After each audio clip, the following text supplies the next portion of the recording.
자, 오늘은 Deep Learning Fundamental 네 번째 시간입니다. 지난 시간에는 리니어 뉴럴 네트워크를 배웠죠. 이 리니어 뉴럴 네트워크는 딥 러닝의 러닝 부분을 설명하는 개념이라고 했습니다. 오늘은 멀티레이어 퍼셉트런스를 배울 건데요. 딥 러닝의 딥이라는 부분을 설명하는 개념이라고 생각을 하시면 됩니다. 오늘은 딥 러닝의 딥 부분을 딥하게 딕해 보겠습니다. 이름이 왜 그렇게 지어졌는지를 이해를 하면 그것의 개념을 50%는 이해를 했다고 볼 수 있다고 했습니다. 한번 이름을 보시죠. 멀티레이어 퍼셉트런스. 멀티는 여러 개를 뜻하는 것이죠. 레이어는 층을 말하는 겁니다. 여러 층이 있다는 것이고 퍼셉트런스라는 것이 여러 층이 있다는 겁니다. 퍼셉트런스가 뭔지 잘 모르겠죠. 퍼셉트런스부터 한번 알아보도록 하죠. 이 퍼셉트론이란 Artificial Neural Network, 인공신경세포라는 겁니다. 오른쪽에 있는 것이 인간의 신경세포인데 입력값을 받아서 중간에 처리를 해서 다음으로 전달을 하는 이 구조. 이것도 마찬가지죠. 이 퍼셉트론은 입력값을 받아서 어떤 계산을 해서 출력을 하는 인간의 뉴럴 본따서 만들었습니다. 여기서 이 선은 곱하기라고 생각을 하시면 됩니다. 입력값의 가중치를 곱하는 것이죠. 이 원은 더하기라고 생각하시면 됩니다. 이 시그마 기호는 모든 것을 더한다는 얘기입니다. 예를 들어서 집값을 계산을 한다고 할 때 30평짜리 집이 있고 이 집의 값은 1억이라고 했을 때 이거를 훈련을 우리는 이렇게 시킵니다. 그 입력값이 들어오면 이 퍼셉트론은 여기다 가중치를 매깁니다. 각 입력값들에 대해서. 예를 들어서 30평에 대해서 가중치를 500을 매겼다면 3, 5, 15, 1500이 되겠죠. 여기는 또 다른 계산이 나올 거고 여기 또 다른 계산이 나올 겁니다. 최초의 AI는 이 가중치를 랜덤하게 정의한다고 했습니다. 일단 랜덤하게 정의한 값을 입력값과 가중치와 곱을 해서 여기서 모든 것을 더하게 됩니다. 그래서 활성화 함수라는 약간의 계산이 들어가는데 나중에 설명을 하고요. 여기서 얻어진 값을 실제 이 집값하고 비교를 하는 거죠. 이 1억이 실제 집값인데 여기서 한 5천만 원밖에 가격이 안 나왔다. 그렇다면 이 가중치를 좀 높여야 되는 것이죠. 그래서 또 계산을 하고 그 다음에 또 가중치를 업데이트한 다음에 계산을 하고 이런 식으로 러닝을 하게 되는 겁니다. 가장 기본적인 구조가 퍼셉트론이라고 하는 거죠. 그리고 활성화 함수는 뉴런을 활성화할지 여부를 결정하는 겁니다. 이번에 새로 배우게 되는 개념이죠. 예를 들어서 제가 지난 시간에 사과에 대한 예를 하나 들었습니다. 제가 어렸을 때는 사과를 보면은 아주 맛있다라는 생각을 했었는데 나이가 들어서 어느 때부턴가 사과를 보면은 시다라는 생각을 더 먼저 하게 됐죠. 그래서 사과를 요새는 잘 못 먹습니다. 그래서 이거를 어떻게 설명을 했냐면 어렸을 때는 사과의 빨갛다, 맛있다, 시다 이런 입력값 중에 맛있다라는 부분에 더 가중치를 두어서 그것이 발사가 돼서 그 다음 신경에 전달이 돼서 뇌까지 전달이 돼서 저의 뇌는 사과를 보면 맛있다라는 생각을 하게 되죠. 그리고 아마 군침이 돌고 막 그랬을 겁니다. 근데 나이가 들어서는 이 맛있다라는 입력값보다 시다라는 입력값에 가중치를 더 주어서 그 값이 다음 신경세포로 전달이 되고 이것이 뇌까지 전달이 돼서 시다라는 느낌을 받아서 먹고 싶지 않는 생각을 제가 하게 됐다. 이런 예를 들었습니다. 근데 저희 눈에는 사과 하나만 보이는 게 아니죠. 옆에 만약에 맛있는 소고기가 있다면 거기서도 마찬가지로 같은 작용을 하게 될 겁니다. 소고기가 빨갛다, 뭐 갈색이다, 뭐 이런 느낌도 있을 거고 시즐링 되고 있다, 맛있다, 고소하다 이런 여러 가지 입력값 중에 이제 맛있다라는 것에 가중치가 더 많이 들어가서 그 다음 세포에 전달이 되고 뇌까지 전달이 됩니다. 그렇다면 이 두 가지 사과와 고기에 대한 입력값이 들어왔는데 사과를 보고 시다는 그런 느낌보다 고기를 보고 맛있다는 느낌이 훨씬 강해서 뇌에는 이 고기만 눈에 보이게 될 수도 있죠. 사과는 눈에는 보이겠지만 인식을 못하는 그런 경우가 많이 있죠. 소고기를 보고 소고기 요리를 보고 그 부분이 더 많이 활성화됐다라고 우리는 얘기를 할 수 있습니다. 이 활성화 함수는 그거와 비슷한 역할을 하는 겁니다. 이 결과값에 대해서 얼마만큼 활성화를 할 것인가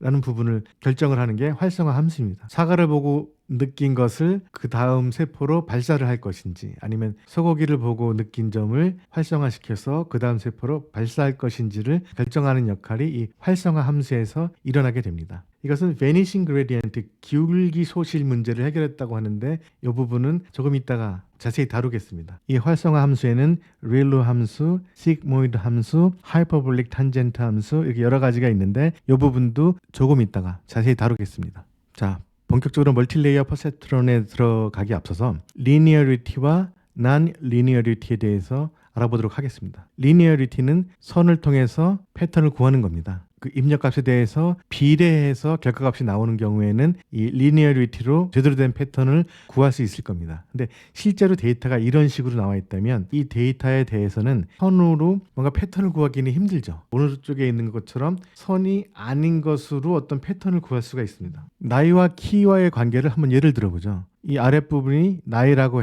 했을 때, Y축이 키라고 했을 때, 나이와 키와의 관계는 나이가 점점 들수록 키는 이런 식으로 크게 되죠. 하지만 한 15살 혹은 20살 정도서부터는 키가 크지 않게 될 겁니다. 키에 대한 데이터는 이런 식으로 옆으로 계속 나가게 되겠죠. 이때 이 키와 나이에 관한 관계를 리니어리티로 표현을 한다면 맞지 않게 되겠죠. 나이가 30살이 되고 40살이 됐을 때는 키가 점점 더 커야 되는데 실제로는 그렇지 않죠. 이때는 일정 부분까지는 선으로 표현을 할 수 있지만 그 다음부터는 이런 식으로 표현이 될 겁니다. 이것이 바로 non-linearity라고 하는 겁니다. 이것은 분류 문제에서도 마찬가지입니다. 데이터가 이런 식으로 산포되어 있다고 했을 때 선으로서 이 두 부분을 정확히 나누기는 힘들죠. 이 파란색 부분, 노란색 부분들이 서로 상대방 진영에 지금 있습니다. 이럴 때는 이런 식으로 곡선으로 나눈다면, 즉 non-linearity로 패턴을 구한다면은 정확하게 둘을 나눌 수가 있겠죠. 이게 linearity와 non-linearity라는 용어 설명입니다. 그럼 본격적으로 멀티레이어 퍼셉트론에 대해서 배워보도록 하겠습니다. 이 멀티레이어 퍼셉트론은 리니어 모델의 한계를 극복하기 위해서 고안이 되어 있는데요. 리니어 모델의 한계는 방금 전에 얘기했던 거죠. 입력값의 증감에 비례해서 결과값이 변하는 경우에는 이 선형 모델이 적합합니다. 하지만 실제로는 비례하지 않는 경우도 많이 있습니다. 이런 경우가 오히려 더 많죠. 이런 리니어 모델의 한계는 히든 레이어들로 극복이 될 수 있다라는 것을 누군가 발견을 했습니다. 히든 레이어들을 갖는 리니어 모델을 그 멀티 레이어 퍼셉트론이라고 합니다. 그래서 멀티 레이어 퍼셉트론은 오른쪽에 보시는 것처럼 인풋과 이 아웃풋 사이에 히든 레이어들이 있는 겁니다. 이게 하나가 있을 수도 있고 두 개가 있을 수도 있고 아니면 더 많이 있을 수도 있습니다. 이런 식으로 히든 레이어를 주었더니 비선형성을 확보할 수 있더라라는 것이 연구 결과 나온 것입니다. 이 멀티 레이어 퍼셉트론이 나옴으로 해서 딥러닝의 이 딥이란 부분을 담보를 할 수 있게 된 거죠. 이 멀티 레이어 퍼셉트론은 가장 단순한 딥 네트워크이다 라고 할 수 있고요. 이건 여러 계층의 뉴런으로 구성이 된다. 여기에는 자동 미분이라는 개념이 들어가서 딥러닝 알고리즘의 구현을 단순화해주는 방법도 있는데요. 이거는 자세히 설명드리기엔 너무 좀 깊게 들어가는 것이라서 제가 좋은 유튜브 영상 링크를 하나 여기 넣었습니다. 이 부분에 대해서 자세히 알고 싶은 부분은 이 유튜브를 참고하시면 되겠습니다. 멀티레이어 퍼셉트론이 이 제대로 된 가중치를 구하는 데에서 이 가장 중요한 개념은 기울기죠. 이 기울기는 지난 시간에 설명을 드렸죠. 이런 식으로 훈련 과정에서 나온 값들을 미분 그래프로 표시를 할 수가 있는데 여기서 이 각 점들을 지나는 것들이 바로 기울기죠. 이 기울기가 0이 되는 순간 여기에서 사용된 가중치가 우리가 구하고자 하는 그런 가중치입니다. 이것은 백 프로파게이션 때 이 가중치는 업데이트 된다고 했습니다. 실질적으로 이 백 프로파게이션이 의미를 갖는 것은 이 멀티레이어 퍼셉트론에서 의미를 갖습니다. 이전에는 그냥 입력값과 결과값 단순히 그 두 개의 레이어만 있기 때문에 백 프로파게이션이라는 부분이 그렇게 크게 중요한 부분은 아니었는데 이 멀티레이어 퍼셉트론에 오면서 이 백 프로파게이션이 굉장히 중요한 개념으로 바뀌었습니다. 처음에 구한 가중치를 가지고 결과값을 구했는데 이 결과값이 실제값과 어느 정도의 손실이 났을 때 이 손실을 줄이기 위해서 이전에 썼던 가중치를 줄여야 되는데 이 가중치를 줄이는 방법이 뒤로 한 칸씩 가면서 줄인다. 여기에서 이 값을 올려야 되면 여기를 오는 이 모든 선들에서 사용됐던 가중치를 높여야 되겠죠. 이것도 마찬가지로 이 값을 높여야 되면 이 부분으로 오는 모든 선들의 가중치를 높여야 됩니다. 이런 식으로 뒤로 가면서 가중치에 대한 업데이트가 일어난다라는 것이 바로 백프로파게이션이고 이것은 멀티레이어 퍼셉트론에서 아주 중요한 역할을 하게 되는 겁니다. Very important. 이 과정 속에서 과적합이 일어날 수가 있는데요. 이 제대로 된 값은 구했는데 이 값이 우리가 훈련을 시킬 때 사용했던 데이터들에만 딱 맞고 실제 새로운 데이터를 집어넣었을 때는 잘 안 맞는 경향이 있습니다. 예를 들어서 제가 2002년 한국 월드컵이 치러지던 때 저는 인도에 있었는데 한 2년 정도 있었습니다. 이때 이런 친구가 있었어요. 영어를 배우기 위해서 인도애랑 같이 자취를 하면은 영어가 빨리 늘을 수 있겠다라고 생각을 해서 실제 인도애랑 같이 자취를 한 애가 있었어요. 월세도 얼마 안 돼서 얘가 월세를 다 부담하는 조건으로 인도애랑 같이 있었는데 진짜 1년이 지나니까 이 아이가 굉장히 유창하게 그 친구랑 영어로 소통을 하는 겁니다. 근데 문제는 뭐냐면 그 친구랑만 유창하게 영어로 소통이 되고 다른 사람들한테 혹은 미국 사람들하고 대화가 잘 안 되는 겁니다. 그것은 무엇이냐면은 그 친구의 영어 실력은 그 인도 애한테 너무 과적합이 된 거죠. Thank you. Come again. 그 해당 데이터에만 특화돼서 패턴이 맞춰졌기 때문에 이 과적합이 되는 경우가 생깁니다. 이 과적합을 해결하는 그런 방법으로 정규화가 있고 일반화가 있고 드롭아웃이라는 것이 있습니다. 정규화와 일반화는 지난 시간에 잠깐 살펴보았고요. 그리고 드롭아웃이라는 개념이 이번에 새로 나왔는데 이 멀티레이어 퍼셉트론에서 사용되는 드롭아웃은 이런 겁니다. 이렇게 중간 단계 히든 레이어에 있는 그런 값들을 하나 좀 없애는 거죠. 예를 들어서 인도애의 발음이 들어오면 그 발음을 약간씩 좀 변형을 시켜서 얘한테 주는 겁니다. 그러면은 이 인도애의 발음에만 국한돼서 내 귀가 익숙해지지 않겠죠. 발음들이 약간씩 변화를 하니까요. 드롭아웃은 바로 그런 역할들을 하는 겁니다. 예를 들어서 그 같이 자취했던 인도애의 발음이 이런 식으로 여러 가지 요소들 특성들이 있는데 그 특성들 중에 한 부분을 빼고 훈련을 시키는 겁니다. 그리고 다음에는 이 부분을 빼고 훈련을 시키고 그런 식으로 그 입력 데이터를 약간씩 꽈서 변형을 시켜서 훈련을 시키는 방법이 바로 drop out 방법입니다.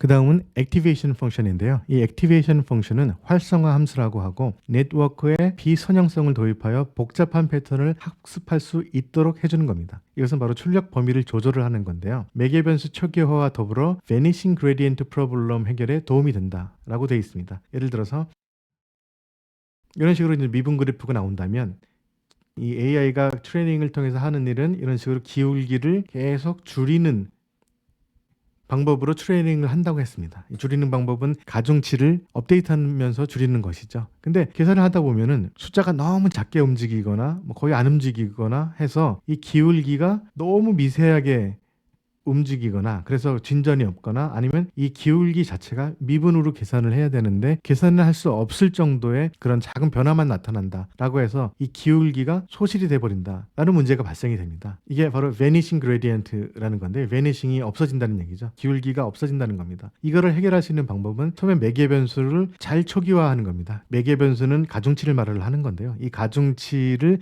랜덤하게 구한다고 했습니다. 그냥 랜덤하게 구하다 보면은 이런 vanishing gradient 프로블럼 을 유발하는 값이 들어갈 수가 있습니다. 그래서 매개 변수를 처음에 초기화할 때 이 문제에 들어가지 않도록 잘 초기화하는 방법이 있고요. 그리고 두 번째 방법으로는 이 활성화 함수를 이용을 하는 방법이 있습니다. 이 활성화 함수는 예를 들어서 릴루 함수를 많이 사용을 하는데 이 릴루 함수는 중간에 히든 레이어에서 어떤 값이 구해지면은 그 값이 0 이하일 경우에는 버려버립니다. 그러니까 드롭 아웃을 시켜버리는 거죠. 0 이상일 경우에만 그 값을 전달을 하는 겁니다. 시그모이드 같은 경우에는 2하고 0 사이의 값을 이런 식으로 전달을 하는 거고 탄젠트, 하이퍼볼릭 탄젠트 같은 경우에는 1하고 마이너스 1 사이의 값들을 넣어서 그 다음 단계로 전달을 하는 거고 뭐 이런 여러 가지 방법이 있습니다. 이것은 이 PPT가 참고를 한 교재인 Dive into Deep Learning 교재를 보면은 자세하게 알 수가 있습니다. 그것을 보도록 하죠. 이게 Dive into Deep Learning의 교재인데 무료입니다. 여러분도 가서 무료로 보실 수가 있습니다. 여기에 보면은 SageMaker 스튜디오 랩과 콜랩 이 링크가 있습니다. 좀 더 콜랩이 좀 더 간편한데요. 콜랩을 클릭하시면 여러분이 직접 그 소스 코드들을 실행을 하실 수 있습니다. 이 화살표만 누르시면 됩니다. 첫 번째 인스톨 부분이 완료가 됐는데 여기 보면은 걸린 시간이 나옵니다. 46초가 걸렸습니다. 여러분도 한번 직접 해보시면 되겠고요. 나머지도 계속 실행을 해보겠습니다. 이 부분부터 우리가 볼 건데요. 액티베이션 펑션이죠. 이 부분은 릴루 함수의 액티베이션 펑션을 나타내는 겁니다. 이 릴루 함수는 0 이하는 버리고 0 이상만 그 값을 취한다고 했죠. 바로 이겁니다. 여러분들이 직접 코딩을 하시려면 이런 식으로 코딩을 하면 됩니다. 이게 바로 릴루 함수를 나타내는 것이고요. 이 릴루 함수를 통해서 나온 미분 그래프는 이런 식으로 됩니다. 그래서 이 그래프의 의미는 0 이하인 것은 드롭을 하고 0 이상인 것은 일로해서 fire, 활성화시키라는 겁니다. 참고로 이 구글 트랜슬레이트 익스텐션을 사용하시면 이 영어 부분을 한글로 보실 수 있죠. 이렇게 하면 한글로도 나옵니다. 정확성은 제가 보장은 할 수가 없습니다. 하여간 릴로 함수를 봤고요. 그 다음에 시그모이드 함수를 보겠습니다. 를 보면 이 함수는 입력값을 0과 1 사이의 값으로 치환을 합니다. 입력값이 어떠냐에 따라서 0이 될 수도 있고 1이 될 수도 있고 그 중간이 될 수도 있습니다. 시그모이드 함수는 백분율 비슷하게 나눌 수가 있습니다. 이것의 미분 그래프를 한번 보실까요? 미분 그래프는 이런 식으로 나옵니다. 릴로와 한번 비교를 해보면 릴로 함수는 이런 식으로 0 이하인 값은 비활성화시키고 0 이상인 값은 활성화시키는 단순한 구조였는데 이 값은 그 마이너스로 많이 갈수록 비활성화가 되고 0에 가까우면 뭔가 좀 더 활성화되고 값이 높아지면 비활성화되고 이런 식으로 입력값을 처리를 한다는 겁니다. 이 하이퍼볼릭 탄젠트는 시그모이드랑 거의 비슷한데 시그모이드는 0과 1 사이로 나눴다면 이 하이퍼볼릭 탄젠트는 마이너스 1과 1 사이로 값들을 나눕니다. 이런 식으로 마이너스 1과 1 사이로 나누는데 이걸 그래프로 그려보면 시그모이드 함수와 비슷한 모양이 나오죠. 그래서 초창기에는 시그모이드 함수나 탄젠트 함수가 많이 사용을 했는데 멀티레이어 포세트론을 사용하면서 레이어가 많이 생기면 많이 생길수록 좀 더 딥해질수록 이 릴루 함수가 더 이 Vanishing Gradient Problem을 해결하는데 도움을 주고 또 비선형성에 대해서도 더 많이 보장을 하더라 라는 경험이 쌓이면서 이 릴루 함수를 멀티레이어 퍼셉트론에서는 더 많이 사용을 한다고 합니다. 자, 이 부분은 방금 우리가 실제로 소스 코드를 돌리면서 눈으로 확인했던 부분을 설명을 한 건데요. 시그모이드 펑션은 출력을 0과 1 사이로 압축을 한다. 하이퍼볼릭 탄젠트 함수는 출력을 마이너스 1과 1 사이로 압축을 한다. 라는 것이고 릴루 함수는 입력이 양수일 경우 입력값을 그대로 전달을 하고 입력이 음수일 경우에는 0을 반환한다. 활성화를 시키지 않는다. 라는 것이고요. 소프트맥스 펑션도 있습니다. 이것은 출력을 클래스별로 확률로 변환을 한다. 라는 것이고 이 활성화 함수들을 그래프로 나타내면 이런 식이 됩니다. 리키 릴루는 릴루에 약간 변형을 시킨 건데 0 이하의 값을 버렸더니 조금 여기에서도 값이 극단적으로 갈 경우 베니싱 그레디언트 문제가 좀 생기는 경우가 있더라. 그래서 0 이하일 경우에는 이 입력값을 많이 줄이는 방법으로 통과를 시키자라고 해서 리키 릴루 방법이 나왔습니다. 이 방법을 사용했더니 레이어가 딥해지는 경우 이 베니싱 그레디언트 프로블럼을 릴루보다 더 많이 해결을 하더라라는 그런 경험도 있습니다. 그래서 이 활성화 함수 같은 경우에는 좀 더 깊이 알고 싶으시면 이 유튜브 링크를 한번 참조하시면 더 자세한 내용을 아실 수 있습니다. 이 Vanishing Gradient Problem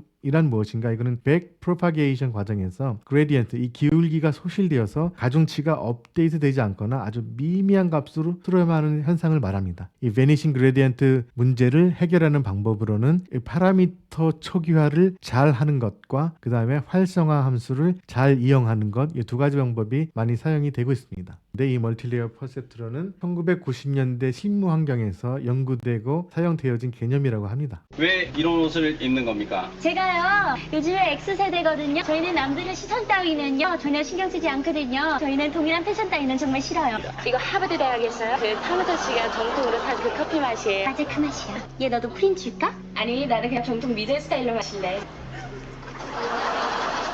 선형 이론의 한계 때문에 이 AI는 그 한계를 발견한 이후로 한동안 정체기에 있었다고 하는데 이 멀티레이어 퍼셉트론이 나옴으로 해서 AI 트레이닝을 다시 한번 정체성을 극복하고 활성화시키는 중요한 역할을 했다라고 합니다. 지금까지 AI의 전반적인 개념을 이해하는 시간을 가져봤고요. 그 다음에 이 딥러닝 부분에 본격적으로 들어가서 딥러닝의 러닝이 과연 어떤 뜻인가 라는 부분을 알기 위해서 이 리니어 뉴럴 네트워크를 공부를 했고 이 딥러닝의 딥이 어떤 의미가 있는가를 알기 위해서 멀티레이어 퍼셉트론스를 공부했습니다. 이제 딥러닝에 대한 기본 개념은 다 아신 거고요. 이 딥러닝을 사용을 해서 실제로 어떤 프로덕트를 만들기 위해서 어떤 과정으로 훈련을 시키고 어떤 제품을 만들었는지 본격적으로 살펴보는 시간을 갖도록 하겠습니다. CNN은 그림, 이미지 파일을 주로 다루는 거고요. RNN은 텍스트, 데이터를 주로 다루는 AI 모델입니다. 그리고 트랜스포머는 지금 핫하게 나오고 있는 챗GPT나 제미나이나 라마 같은 생성형 AI 제품들을 훈련시킬 때 사용하는 그런 훈련 모델입니다. 다음 시간부터 이러한 실제 제품을 만들기 위해 사용되는 모델들을 공부해 보도록 하겠습니다. 감사합니다.